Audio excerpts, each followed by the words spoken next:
I like it. All right, number 5. What is one of the best or most worthwhile investments you've ever made? It's a rather vague question, but... Now I'm going to be cheesy, but it's true. But maybe comes across as cheesy depending on the audience.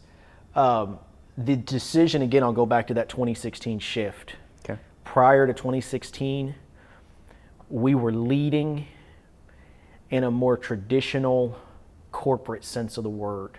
In other words, we were leading in all of the ways that people don't really like to be led.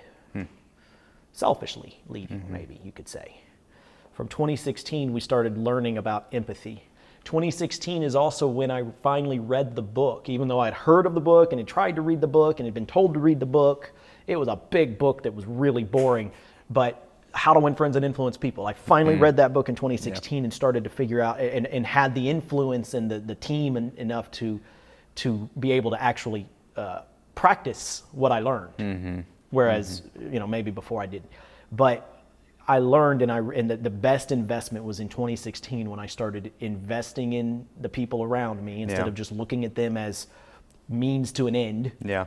And started actually looking at them as people who also had dreams and ambition, and it wasn't just me and about my dream and ambition, and trying to work with them and building that team and investing in that team. And then from there, fast forward, the last 5 years, it's about balance. You got to find the balance, but investing in team members, new team members and existing team members, and finding their best gifts and talents and how they can best serve our organization. Yeah.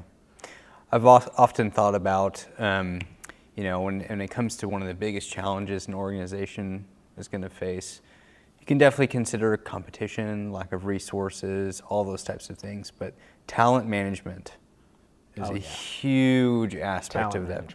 The culture that you're creating is a huge aspect and challenge. Being remote, it's people.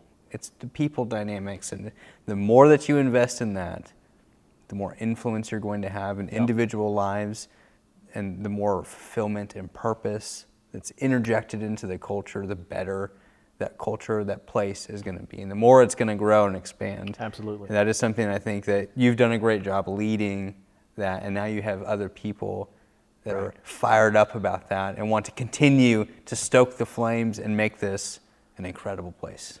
Exactly. To call home. I love that. Yeah. All right.